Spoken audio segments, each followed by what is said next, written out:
사도행전 24장 22절에서부터 27절까지의 말씀을 오늘 살펴볼 것입니다. 사도 바울에 대한 재판이 열렸습니다. 총독 벨릭스 앞에서 바울을 정죄하는 대제사장의 무리들, 그 대제사장의 변사 더둘로를 앞세워서 바울을 고발했죠. 바울을 아주 힐난을 합니다. 바울이 유대인들을 충동질해서 소요 사태를 일으킨 것이다 한 거예요. 예루살렘 성전에서 큰 소동이 있었잖아요.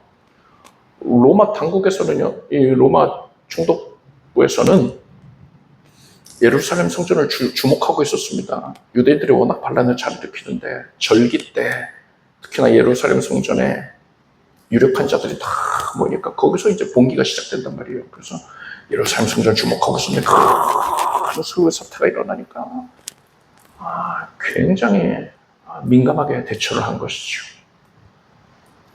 이 더둘로도 그걸 잘 알고 있었어요. 그래서 지금 총독 벨릭스가 반란 일으키는 거에 지금 노여로지가 있다. 그거에 대해서 지금 굉장히 민감하게 여기고 있다. 특히나 오순절이라는 큰 절기 때 일어난 일이기 때문에 이걸 반란 사건이랑 어떻게 좀 버무려서 유리한 판결을 이끌어내야겠다. 이런 생각한 거예요. 그래서 이 더둘로가 뭐라고 했냐면 바울이 유대인들을 충동질해서 소요사태 일으킨 것입니다. 이랬어요. 이거는 바울이 반란 일으켰어요. 이 말은 아니지요. 분명히 아니에요. 그렇지만 바울은 얼마든지 반란을 일으킬 수 있는 역량과 영향력이 있는 위험한 자입니다. 이걸 암시야. 이거 주는 겁니다. 그래서 총독이 그러한 선입견을 가지고서 바울을 바라보고서 자기들 원하는 대로 재판을 내려주길 원했던, 판결을 내려주길 바랬던 것입니다. 이에 대하여 바울이 변론을 하는데 지금 나를 정죄하는 자들은 말만 거창하지 하나도 증거를 못 대고 있습니다. 이거는 명백한 거짓말입니다. 라는 취지에서 말을 합니다. 바울은 이번 일어난 이 사태가 유대인들이 예수 그리스도를 메시아로 인정하지 않기 때문에 발생한 것이다. 거기에 근본적인 원인이 있는 것이다. 이렇게 말을 한 것입니다. 22절과 23절을 우리가 함께 읽겠습니다. 벨릭스가 이 도에 관한 것을 더 자세히 아는 고로 연기하여 가로되 천부장 루시아가 내려오거든 너희를 처결하리라 하고 백부장을 명하여 바울을 지키되 자유를 주며 친구 중 아무나 수종하는 것을 금치 말라 하니라. 벨릭스 총독이 바울을 고발하는 측의 말을 들어보고 또 바울이 하는 말을 들어보니까 이제 비로소 사건의 전말을 알 수 있게 됐어요. 이번 사태가 일어난 것은 전적으로 종교적인 갈등 때문이었구나. 유대교와 기독교, 그리스도교 간의 종교적인 갈등 때문인 것이지 로마 당국에서 염려하고 있는 것처럼 어떤 정치적인 이유는 하나도 개입되지 않은 것이구나. 이걸 분명히 알 수 있었어요. 이런 내용은 바울을 구출했던 천부장, 그 천부장의 이름이 루시아입니다. 이 루시아가 총독에게 보고한 내용과 정확하게 일치하는 겁니다. 그러니까 대단히 객관적인 입장에서 잘 보고를 올렸던 것이죠. 따라서 벨릭스는요, 이 모든 내용들을 확인을 했으면 바울에 대한 무죄를 선언을 했어야 합니다. 지금 이 자리에서 무죄다 이렇게 선언을 했어야 했어요. 그게 그 재판관의 의무 아닙니까? 그런데 벨릭스는 그러질 않았습니다. 이제 곧 내용이 계속 이어지지만 벨릭스는 유대인들의 눈치를 살피고 있었던 거예요. 벨릭스가 워낙에 잔인무도한 자이기 때문에 민심이 굉장히 흉흉했습니다. 그래서 벨릭스가 자리에서 물러나게 될 때 사람들이 환호했다니까요. 그래서 계속 욕만 먹는 거예요, 벨릭스는. 그걸 자기도 알아요. 그래서 더 악하게 굴기도 하죠. 그런데 이번에 유대인의 대표자들이 와서 자기한테 연신 조아리는 겁니다. 훌륭하십니다. 당신 때문에 태평성대함을 감사합니다. 이러고 있는 거예요. 그러니까 뭐 온 유대인들이 자기한테 그러고 있는 건 아니지만 유대인의 대표자들이 그러고 있단 말입니다. 기분 좋잖아요. 그리고 이걸 통해서 이 사람들 말을 들어주면은 내가 또 여론이 나에게 유리하게 작용되지 않을까. 그래서 민심을 얻으면은 반란도 안 일어날 거고 또 로마 황제는 민심을 굉장히 중요하게 여겼단 말이에요. 그래서 백성들이 평안하게 잘 지내고 있느냐 이거를 또 로마의 당국에서도 잘 관심 있게 보고 있으니까 여하간 점수 달라고 유대인들의 비위를 맞추려고요. 바울은 무죄다 하면 유대인들이 싫어할 테니까 그 말을 못하는 겁니다. 그리고 또 큰 이유가 있었어요. 바울에게 뇌물을 받기를 원했던 것입니다. 그것은 뒤이어서 정확하게 기록이 되겠어요. 자, 이런 여러 가지 이유들로 인해서 벨릭스는 바울에 대한 판결을 유예했습니다. 그런데 유예하는 이유가 전혀 타당하지가 않잖아요. 뭐 이유, 공식적으로 될 만한 이유가 없잖아요. 그래서 벨릭스가 뭐라고 했느냐. 바울을 구출했던 천부장, 그 루시아가 재판에 와서 증언을 해야 된다. 그래야지 공정하게 판결을 할 수가 있지. 이렇게 얘기를 한 겁니다. 그런데 여러분, 루시아는요, 이미 모든 내용을 상세하게 다 기록해서 보고를 올렸단 말입니다. 더 이상 보고할 내용이 없어요. 따라서 그 내용을 근거로 해서 판결하면 그만입니다. 그리고요, 또 여러분, 이후에 이어지는 내용들을 보면요, 천부장 루시아는 바울에 대한 이 재판에 출석하지 않습니다. 앞으로도 계속 출석 안 해요. 아니, 천부장이라면 총독이 부르면 즉각 달려오지 않겠습니까? 그런데 루시아가 이 재판에 출석 안 했다는 건 뭘 뜻합니까? 부르지 않은 거예요. 총독이 너 재판에 출석해야 된다 와서 증언해라. 이 말을 안 한 겁니다. 즉, 이 총독 벨릭스는 핑계를 댄 거예요. 이 재판을 당장 바울이 무죄하다 판결을 내리면은 자기한테 좀 불리할 것 같으니까 여러 가지 이해타산적으로 불리할 것 같으니까 어떻게 해서든 차일피일 그 판결을 미루고 있는 겁니다. 벨릭스는 바울이 무죄하다는 사실을 명백하게 알고 있었어요. 성경 인의에 대해서 22절을 보니까 벨릭스가 이 도에 관한 것을 더 자세히 아는 거로라고 했습니다. 벨릭스는 바울이 전하는 도, 즉 기독교의 복음을 잘 알고 있었던 겁니다. 이미 들어서 알고 있었어요. 어떻게 알 수 있었을까요? 이후의 내용을 보면요, 벨릭스의 아내는 유대 여인인 드루실라라고 있습니다. 이 드루실라 때문일 가능성이 크죠.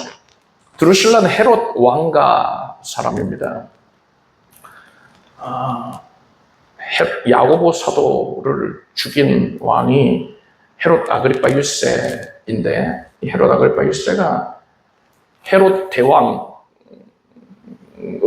손자입니다. 동방박사를 만드는 헤롯 대왕 있잖아요. 그 헤롯 대왕의 손자가 헤롯 아그리파 1세예요. 이 헤롯 아그리파 1세의 딸이 바로 이 드루실라입니다. 그러니까 이 드루실라는 헤롯 대왕의 증손자라고 할 수 있죠. 드루실라는 나사렛 예수가 백성들에게 메시아로 칭송을 받고 있었는데 십자가에 달려서 죽임을 당하였고 장사된 지 사흘 만에 그의 시신이 사라졌고 제자들은 예수가 부활했다 그렇게 주장을 한다는 사실을 잘 알고 있었습니다.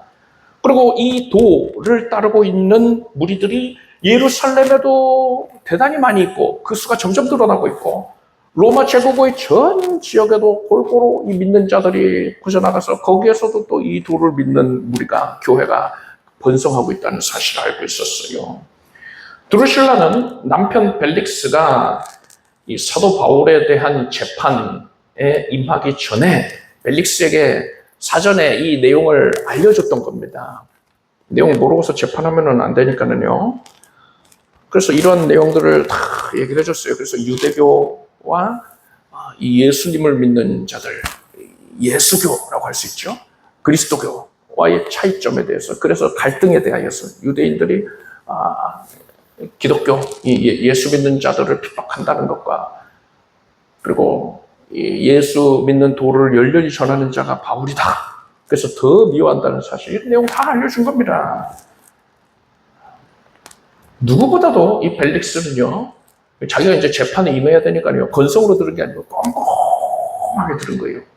드루실라가 그리고 또 틀린 말 전해주면 안 되니까 드루실라도 뭐 이런 내용 잘 알고 있는 사람, 특히나 이제 뭐 예루살렘 교회의 성도일 수도 있죠. 그런 사람들을 데리고 와가지고서는 내용을 숙지를 해가지고 이제 남편한테 알려줬을 겁니다. 자기가 틀린 말 해가지고 재판에 또 잘못된 영향을 끼치면은 남편이 창피를 당할 수도 있으니까요.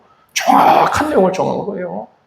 그러니까 이 드루실라나 이 벨릭스나 다 예수 믿는 도, 복음을 접한 자들인 것입니다. 누구보다도 이 벨릭스는 바울이 무지하다는 사실을 그래서 더더욱 잘 알고 있었어요. 그럼에도 불구하고 벨릭스는 바울의 무죄를 선언하지 않았단 말입니다. 이게 뭘 의미합니까? 벨릭스는 복음에 대해서 알고는 있었지만 믿지는 않았다는 겁니다. 사람이 복음을 영접하면 어떻게 되느냐? 외모가 찬란하게 빛이 납니까? 그러지 않잖아요. 영혼의 상태, 영적인 상태가 변하는 것이지 외양이 직접적으로 변하는 건 아니란 말입니다. 마음이 평안하다 보면 얼굴이 더 아름다워질 수는 있죠. 이제 그런 걸 얘기하는 게 아니라 예수 믿는다고 해서 어떤 외적인 변화, 그런 것이 필요한 게 아니고요. 내면이 어떻게 변하게 되느냐? 예수님을 삶의 주인으로 모시게 됩니다. 그리고 예수님을 가장 사랑하게 돼요. 예수님보다 더 중요한 게 없습니다. 주 예수보다 더 귀한 것은 없는데 이 고백을 온전히 하게 된단 말이에요. 그리고 삶의 목적이 어디에 있느냐? 예수님을 기쁘시게 해드리는 데 있는 거예요. 이전에는 나를 기쁘게 하고 내가 사랑하는 사람들, 그 사람들 기쁘게 하는 게 내 삶의 목적이었는데, 아니면 인류 공영에 이바지한다, 그런 거창한 목적들도 있을 수 있죠. 그런 것들을 추구하면서 살았는데, 이제 예수 믿게 됐더니, 예수님을 기쁘시게 해드리는 것, 그게 내 삶의 목적이 될 겁니다. 그걸 위해서 살아가는 거예요. 이렇게 변화가 된단 말입니다. 만약에 그의 내면에 이러한 변화가 없다면 이건 뭘 의미합니까? 이 사람은 복음을 알기는 하지만 지식적으로 알기는 하지만 머리로만 알 뿐이고 믿지는 않았다는 거예요. 이 사람은 복음을 영접하지 않았으니까 구원 못 받은 겁니다. 야고보서 2장 말씀에 네가 하나님은 한 분이신 줄을 믿느냐? 잘하는도다. 귀신들도 믿고 떠느니라 했습니다. 복음을 머리로만 알면서 예수님을 믿습니다. 복음을 믿습니다. 라고 하는 사람은 멸망당할, 그러니까 불못에 처하여질 귀신이 가지고 있는 믿음과 다를 바가 없다는 거예요. 굉장히 무서운 말씀이죠. 여러분, 예수 그리스도의 복음을 믿습니까? 네. 여러분은 이 복음을 머리로만 아는 데에서 그칠 것이 아니라 여러분의 온 심령으로 복음을 영접하여서 믿기를 바랍니다. 그래서 여러분은 반드시 예수님을 주인으로 섬기고 예수님을 가장 사랑하고 오직 예수님의 기뻐하심을 위하여 살아가게 되길 바랍니다.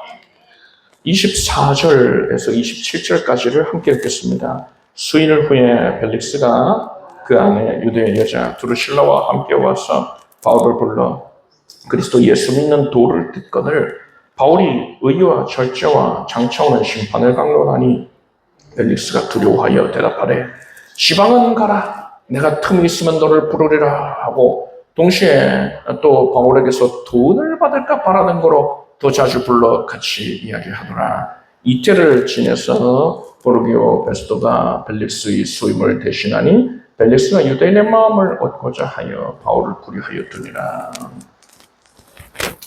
총독 벨릭스의 아내는 두루실라라고 했는데 사실 이 두 사람, 이 벨릭스와 두루실라의 결혼은 합당하지 못했습니다. 두루실라는 당시에 시리아, 그러니까 이스라엘에서 북쪽에 있죠. 시리아의 왕이었던 아지주스 2세의 아내였습니다. 이미 결혼한 몸이었던 거예요. 그런데 이 벨릭스가 유다 총독으로 부임을 하고서 이제 주변 통치자들과 원만한 관계를 유지해야 되니까요. 같은 입장 아닙니까? 다 로마로부터 세움을 받은 자들이잖아요. 그러니까는 서로 친해야 된단 말이죠. 괜히 반목하고 시기하고 질시하면은요, 굉장히 껄끄러워진단 말입니다. 좋은 소리 못 들어요. 로마 당국으로부터. 그래서 원만하게 지내기 위해서 이제 서로 초청해서 그렇게 연회도 열고 하는데, 그 자리에서 이 벨릭스가 시리아의 왕비인 두루실라를 본 겁니다. 두루실라가 대단한 미인이었다고 합니다. 이 벨릭스가 이 두루실라의 미모에 완전히 마음을 뺏겨버렸어요. 그래서 두루실라에게 마술사 한 사람을 보냅니다. 마술사를 이 높은 자리에 있는 사람들이 자주 데려다가 얘기를 듣고 난단 말입니다. 그러니까 마술사를 가까이 하는 것은 굉장히 자연스러운 일이었어요. 그러니까 누구의 의심도 받지 않는 겁니다. 그래서 마술사 시몬이라는 사람을 보냅니다. 그를 통해서 이제 벨릭스가 자기 뜻을 전하는 거예요. 당신과 결혼하고 싶소. 당신이 시리아 그 작은 나라의 작은 지역의 왕의 아내로만 있으면 할 수 있는 것도 별로 없고 답답해서 어떡하오? 이러는 거예요. 내가 더 많은 걸 해주겠소. 나는 로마 황제의 신임을 받고 있으니까. 내가 거기 작은 나라 왕보다 더한 권세를 누리는 자니까 나한테 오면 내가 해달라는 거 다 해주겠소. 이렇게 뜻을 전한 겁니다. 드루실라는 욕심이 많은 여자였어요. 그래서 남편과 이혼을 합니다. 이혼을 하고 벨릭스한테 와서 벨릭스와 결혼을 합니다. 이 과정에서 아마도 벨릭스가 이전 아내와는 이혼을 한 것으로 보입니다. 이렇듯 벨릭스와 드루실라는 세상 사람들도 손가락질 할 만한 이런 지탄을 받을 만한 부정한 결혼을 한 거예요. 벨릭스는 이 드루실라와 함께 있는 자리에서 바울을 불러다가 그리스도 예수를 믿는 도에 대하여서 들었습니다. 그러니까 드루실라가 궁금하다 뭐 이런 말 했던 것 같아요. 그러니까는 드루실라를 위해서 바울을 불러다가 그래 예수 믿는 도를 한번 얘기해봐라 한 거예요. 바울은 그들에게 의와 절제와 장차오는 심판에 대하여서 강론을 했습니다. 벨릭스는 이미 말씀드렸다시피 대단히 잔인한 자였습니다. 오직 로마 황제에게 잘 보이기 위해서 서슴없이 사람들을 죽이기도 했습니다. 게다가 이 벨릭스와 드루실라 둘 다 탐심이 가득해가지고 부정한 결혼을 했다고 하지 않았습니까?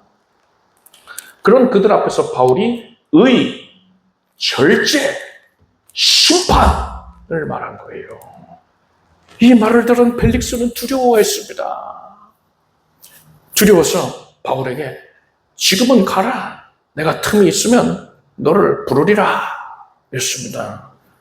벨릭스나 드루실라는 바울이 전하는 하나님의 말씀을 듣고는 자신의 죄를 깨닫게 된 거예요. 내가 추악한 죄인이구나. 그래서 장차 하나님의 심판을 받겠구나. 이걸 깨달았습니다. 이걸 깨달았으면요 회개를 해야 되잖아요. 그런데 회개를 하기는커녕 너무 두려워 해가지고서 설교하지 마! 한 거예요.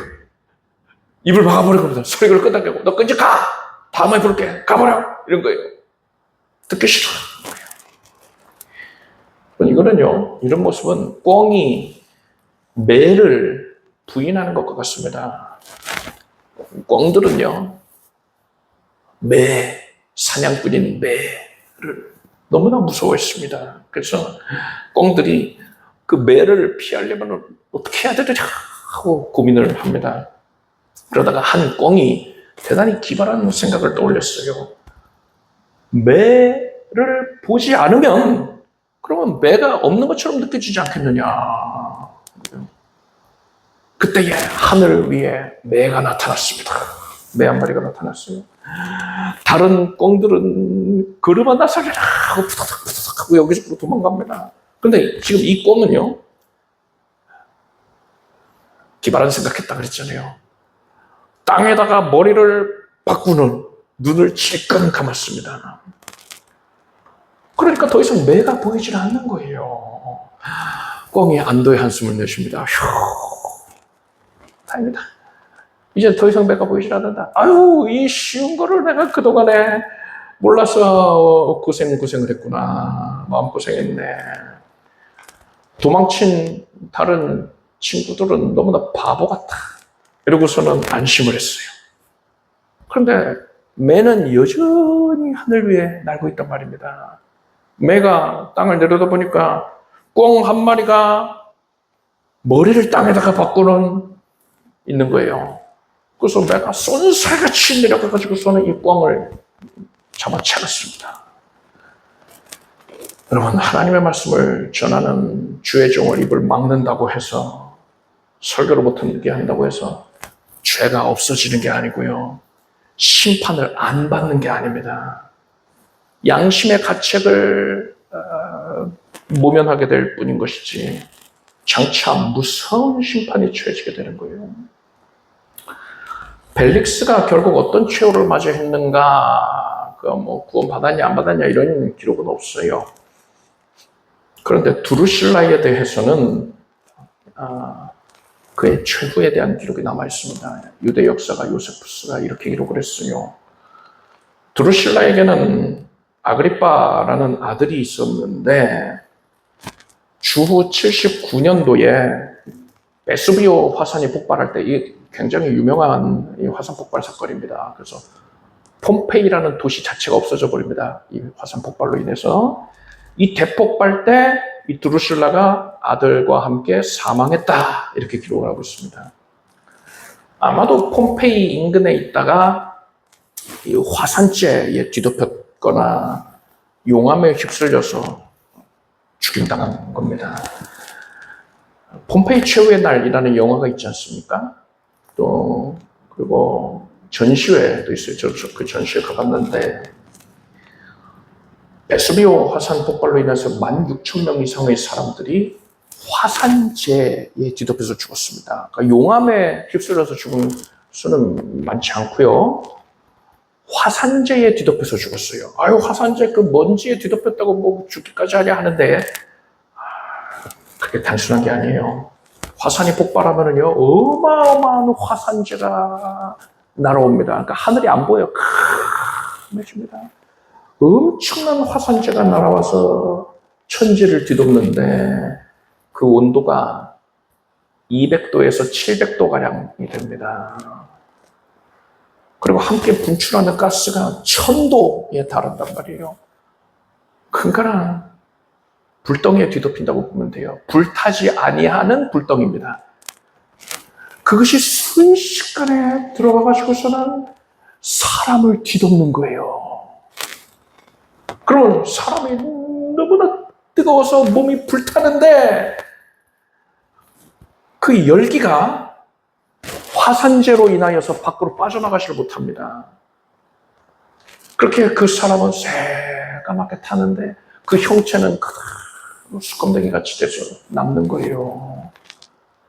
그래서 시간이 지나서 땅을 파보니까는 사람의 형상을 한 분들이 그 모양이 여러 번가 발견되지 않습니까? 도망을 치다가 그 모습 그대로 굳어버린 자들도 있고요. 너무 뜨거워서 웅크리고 있다가 그 모습 그대로 굳은 자들도 많이 있어요. 드루실라도 그러한 최후를 맞이했던 겁니다. 그런데 그게 다가 아니지요.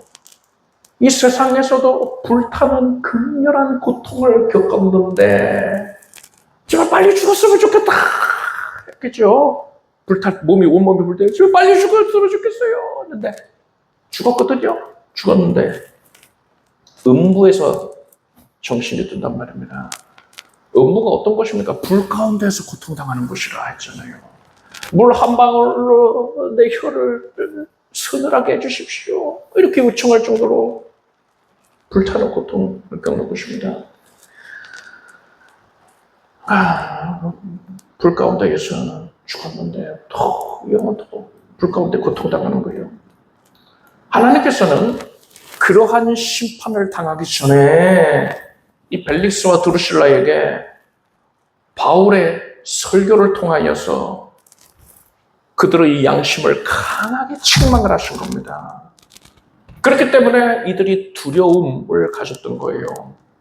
그렇지만 이들은 결국 회개하지 않았습니다. 오히려 바울이 하는 설교를 그치게 했지요. 이들은 하나님이 회개할 기회를 주셨는데도 불구하고 회개하기를 거부한 겁니다.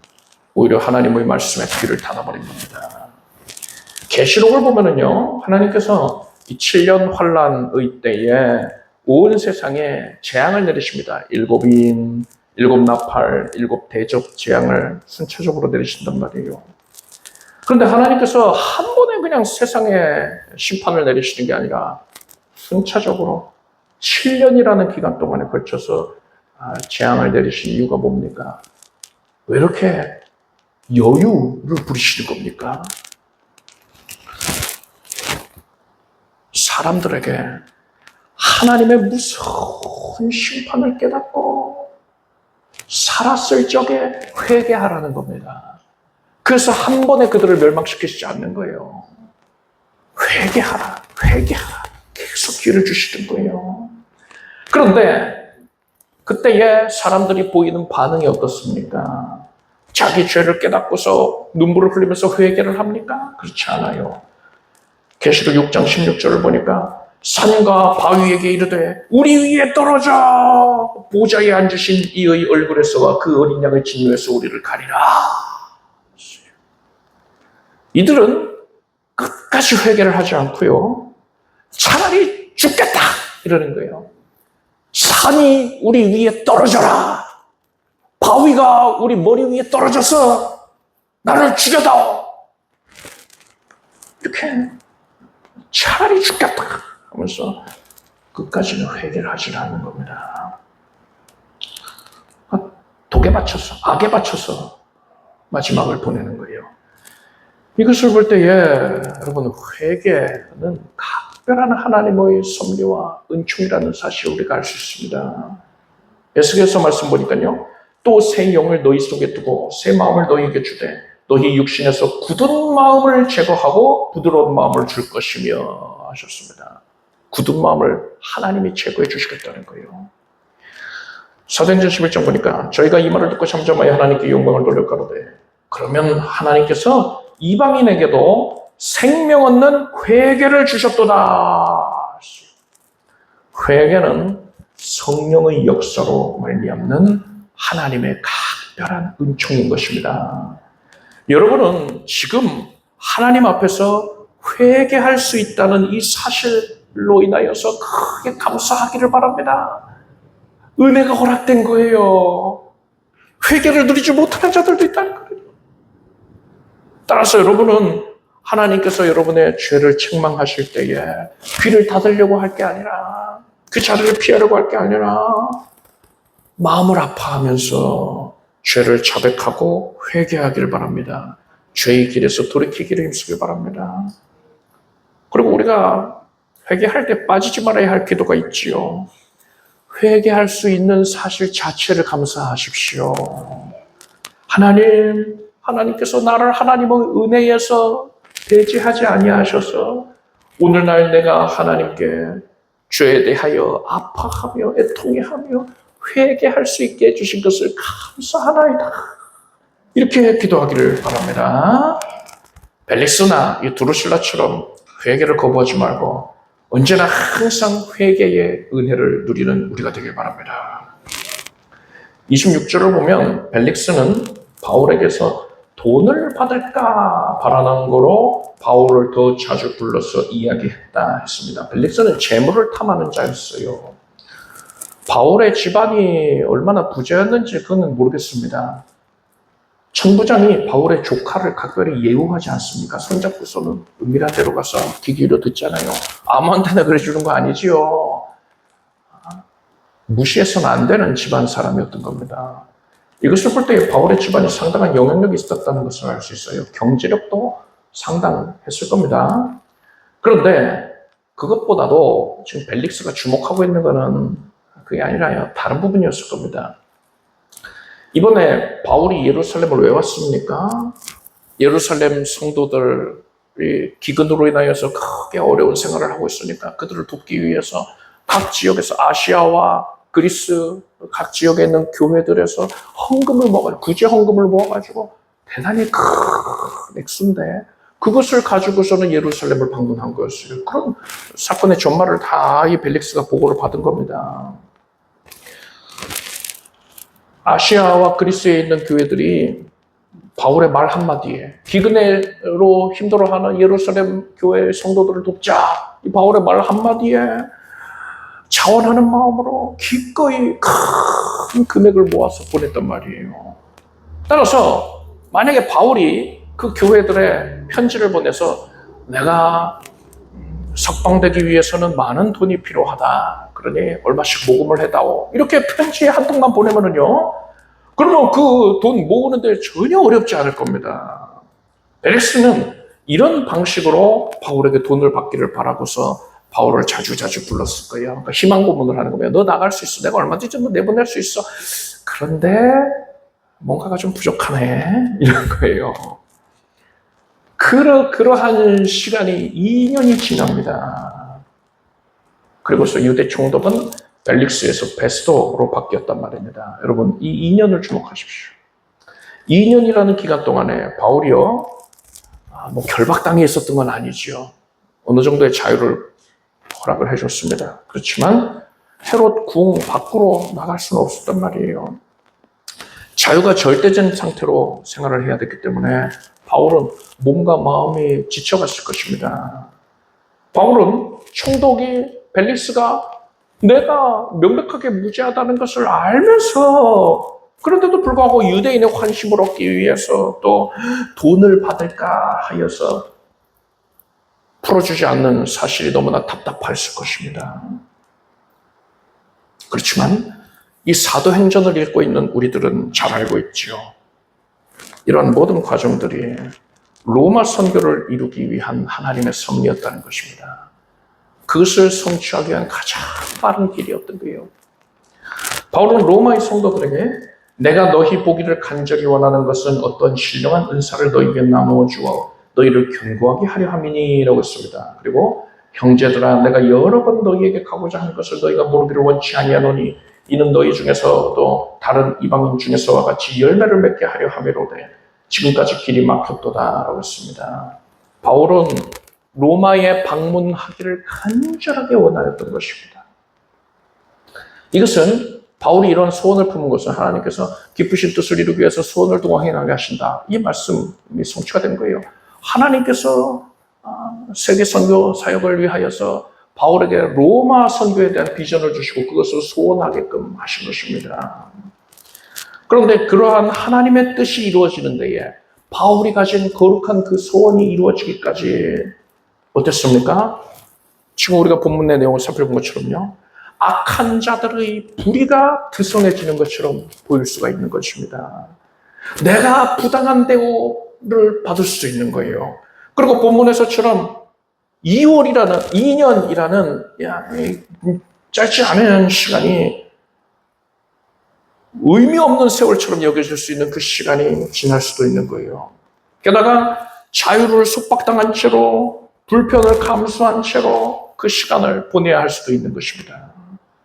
그렇지만 우리는 이 모든 일들이 하나님의 선하신 섭리 안에 있다는 사실을 깨달아야 하는 겁니다. 나는 앞날을 내다볼 수가 없어요. 지각의 한계로 인하여서 몰라요. 시간의 창조자, 주권자이신 하나님만 앞날을 아실 수 있단 말입니다.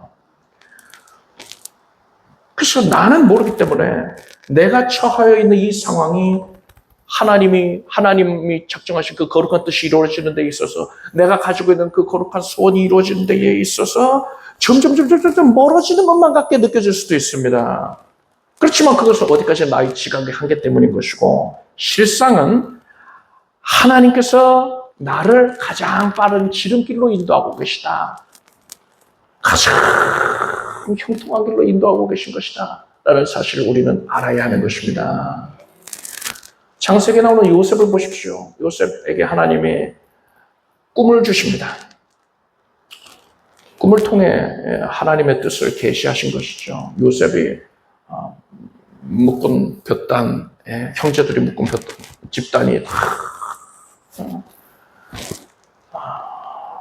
고개를 숙이지 않습니까? 절하지 않습니까? 형제들에게 존중받게 된다. 형제들이 그를 섬기게 된다는 거고요.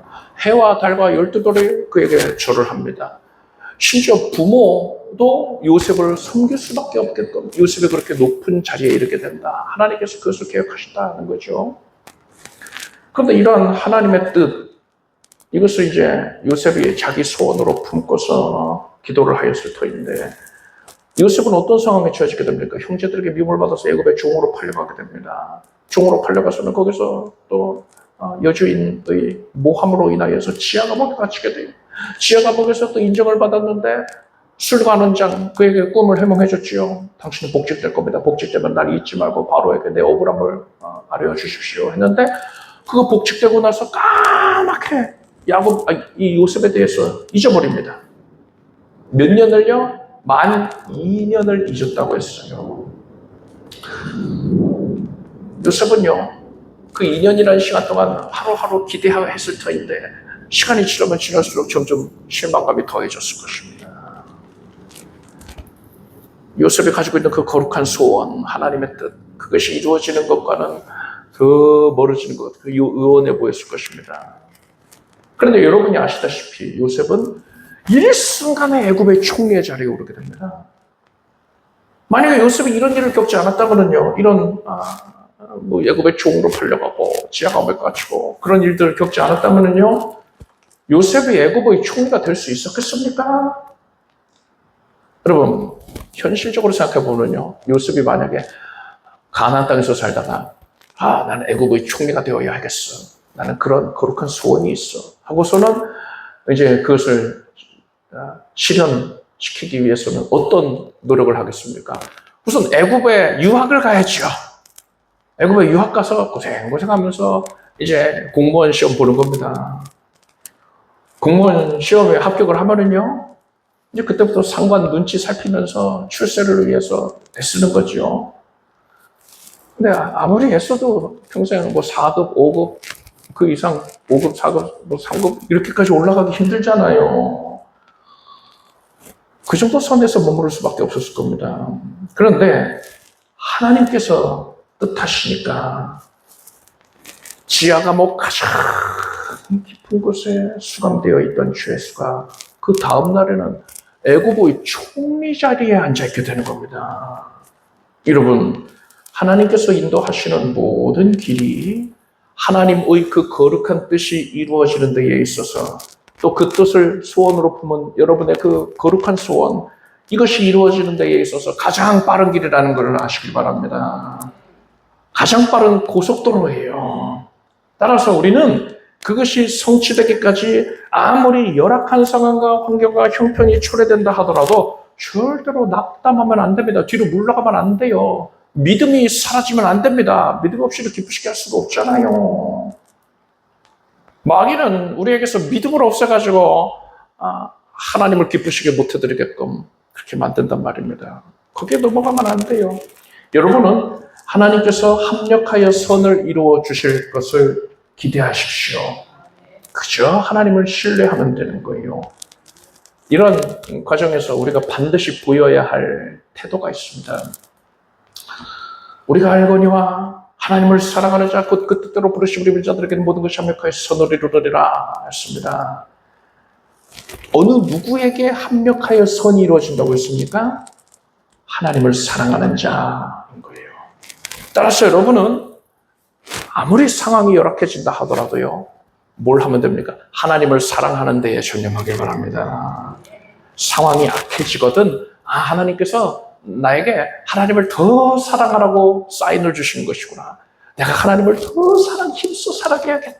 이렇게 결단을 하십시오. 그래 할 때에 시간이 흘러보면은 하나님께서 나를 가장 좋은 길로 이끄셨구나. 가장 선한 결실을 내게 안겨주셨구나.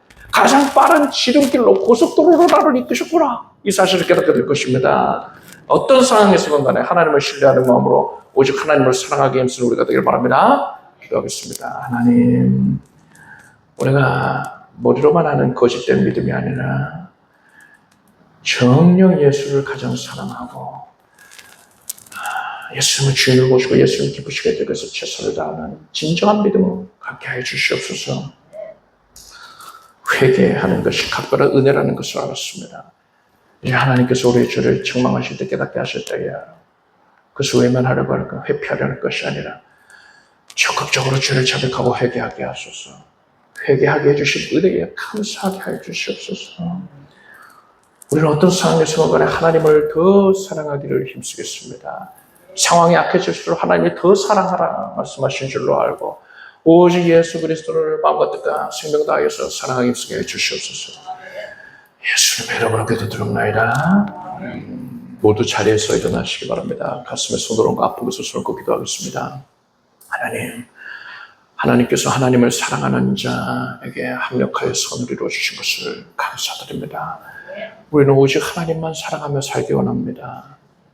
하나님께서 사랑의 영으로 역사하여 주시옵소서. 나를 사랑하는 자가 나의 사랑을 입을 것이라 하셨으니 주를 사랑하는 심령이 하나님의 각별한 은혜로 충만하게 되겠습니다.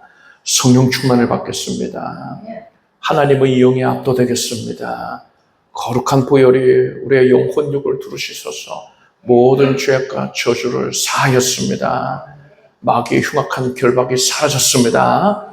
이제는 예수 안에서 평안과 자유를 누릴 것입니다. 심령에 큰 안식이 있을지어다. 연약한 육신에 하나님께서 치유의 은택을 내리셨으니 이제는 강건할지어다. 생명을 얻되 넘치게 얻게 하여 주시옵소서.